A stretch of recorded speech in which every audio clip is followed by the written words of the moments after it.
It's a warm Saturday evening, and the sun is setting as you arrive at your friend Sarah's backyard barbecue. The smell of grilled meat and the sound of laughter fills the air. You grab a plate of food and settle into a comfortable spot at one of the picnic tables, ready to enjoy the evening. Looking around, you notice a lively conversation at the table beside you. Intrigued, you decide to join in. That's when you meet two distinctly different people, Ted and Ting. Ted is a tall, unassuming man with a friendly smile. He's engaged in a conversation with a few people, asking them questions about their lives, interests, and experiences. "What inspired you to start painting?" he asked one woman, genuinely interested in her response. She lights up, talking passionately about her journey as an artist. Ted listens intently, nodding and occasionally asking follow-up questions, showing that he's engaged. The conversation flows naturally, and everyone seems comfortable and happy to share. On the other side of the table is Ting. He is animated with a loud voice that seems to demand attention. "You won't believe what happened to me last weekend," he exclaimed, launching into a detailed story about his latest adventure. While his story is entertaining, it quickly becomes clear that Ting has a knack for steering every conversation back to him. As the evening goes on, you observe the difference between Ted and Ting more closely. Ted continues to engage with different people, always focusing on them and their stories. When someone mentions a recent trip to Italy, Ted doesn't interrupt with his own travel tales. Instead, he asks, "What was the highlight of your trip?" and listens with genuine curiosity. Ting, on the other hand, seems to thrive on being the center of attention. When another guest mentions that they've just started a new job, Ting quickly interjects, "Oh, I remember when I started my new job. Let me tell you about it," and proceeds to dominate the conversation with his own experiences. Welcome to my podcast on How Not to Retire, a psychological approach to retiring healthy and wealthy. Episode 17, Ted versus Ting. Being interested versus being interesting. Greetings, I'm your host, Dr. Richard Himmer. Before I finish the story, let's travel back 56 years to Southern California and my home near San Diego. My father, a career captain in the Marine Corps, was on his third tour of duty in Vietnam. After 2 weeks of being inserted into the fray, my father was killed in action.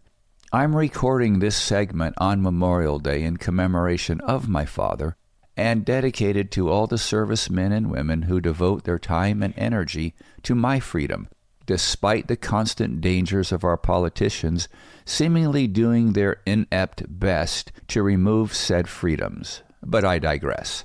My father's death would play a profound role in my later years, but the most notable impact that occurred early in the process was the idea of Ted and Ting, especially as it pertains to relating. I was now the eldest of 5 children to a single mother in the 1960s, when such things were the exception, not the rule.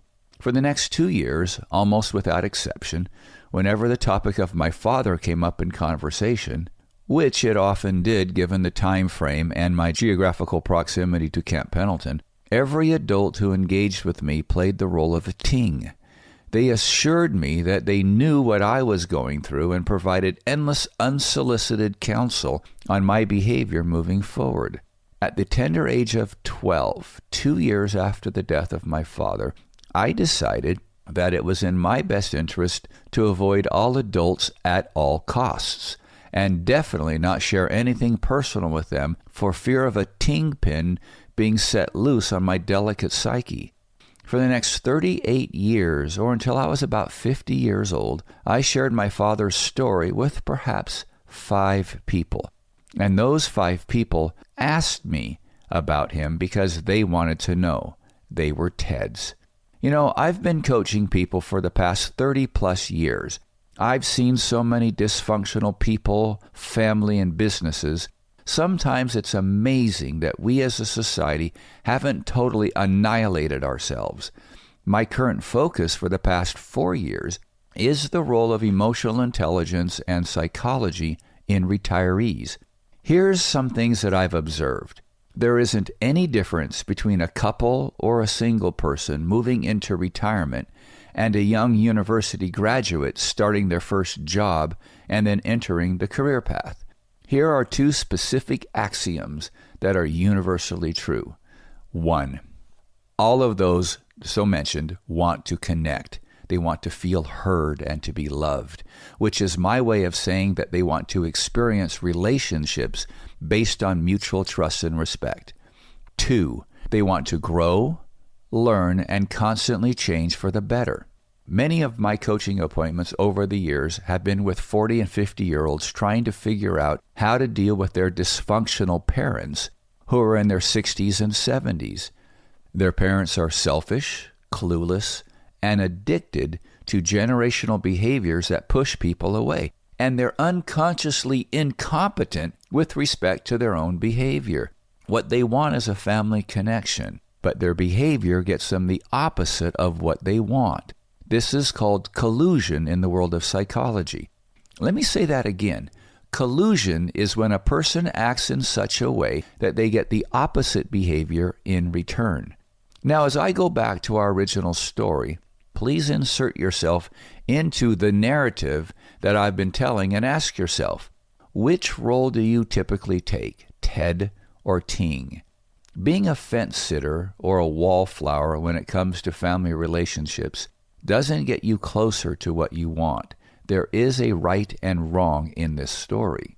Okay, now remember, you're at Sarah's house attending a barbecue, and you've met two contrasting people, Ted and Ting. As the night progresses, you notice the subtle yet profound impact Ted and Ting are having on the group dynamics. People gravitate towards Ted, enjoying the opportunity to share their stories and feel truly heard. Ted's ability to listen and engage makes everyone feel valued and respected. In contrast, while Ting's enthusiastic storytelling initially draws people in, it becomes apparent that his self-centered approach leaves others feeling unheard and disconnected. Conversations with Ting tend to fizzle out quickly as people grow tired of competing for attention, which he is very good at garnering. At one point, you find yourself in a conversation with Ted. He asks, "What do you enjoy most about these gatherings?" His eyes reflecting genuine interest. You smile. "Oh, I love meeting new people and hearing their stories. It's fascinating to learn about different perspectives and experiences." Ted nods. "Yeah, I feel that way. It's amazing how much we can learn from each other when we take the time to really listen." Your conversation flows effortlessly, and you leave feeling a deeper connection with Ted. It starkly contrasts your earlier interaction with Ting, who spends most of the conversation that you had with him talking about his latest achievements, leaving little room for genuine engagement. As the evening draws to a close, you find yourself reflecting on the lessons you've learned from observing Ted and Ting. Ted's approach to conversation, marked by genuine curiosity, empathy, and a focus on others, has a transformative effect on the social dynamics of the gathering.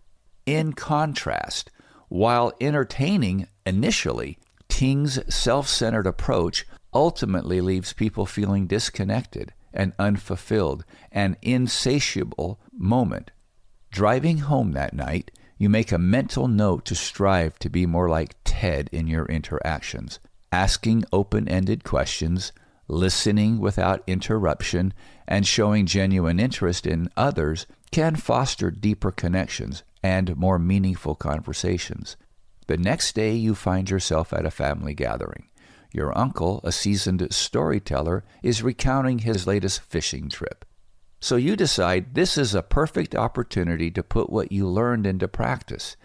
Instead of waiting for a moment to share your own fishing tales, you ask, "Hey, Uncle Joe, what was the most challenging part of your trip?" Uncle Joe's eyes light up. "Oh, let me tell you, there was this one fish that almost got away." He goes on to describe the event in detail, and you listen, nodding and asking follow-up questions.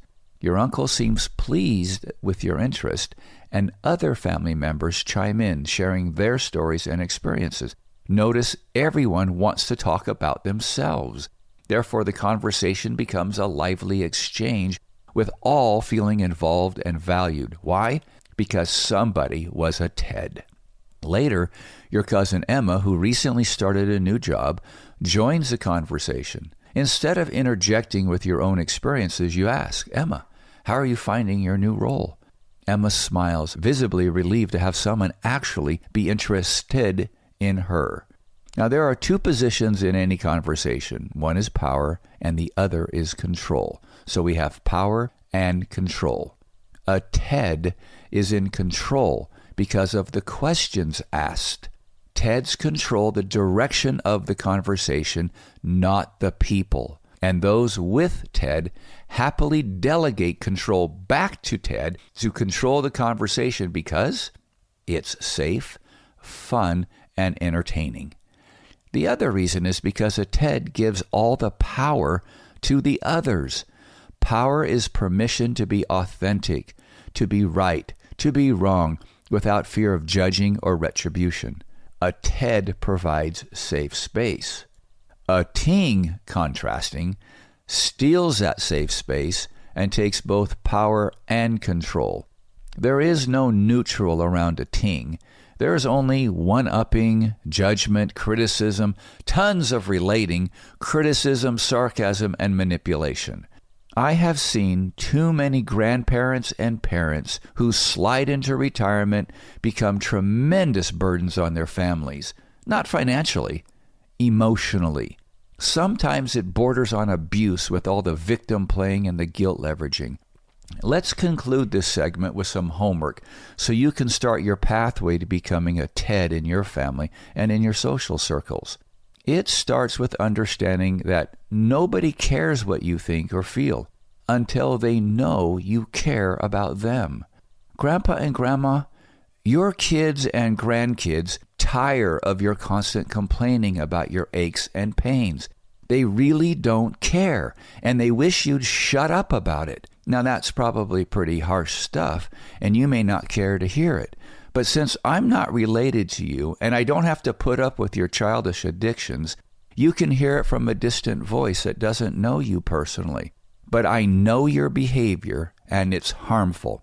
If you want to make those connections, stop being childish and be more like a child. Ask questions with the intent to learn. So here's your homework. Try to hold a conversation with a loved one and refrain from any unsolicited opinions during the conversation. It's not about you. It's about them. If they ask something about you, make it brief and turn the conversation back to them. Please, please don't use their, "Hey, Grandpa, how you doing?" as an excuse to talk about yourself. That's American for saying hi. They don't really care about your health and your aches and pains. They're just being polite. Do your best to have conversations about your loved ones, not about you. This is tough medicine, but the reward is amazing. And when you mess up, not if you mess up, when you mess up, start over. You're the only one who knows what you're doing. Make it a game and pay attention to their attention and energy when you make the story about them instead of talking about yourself and complaining about your aches and pains. So that does it for today, but please remember this.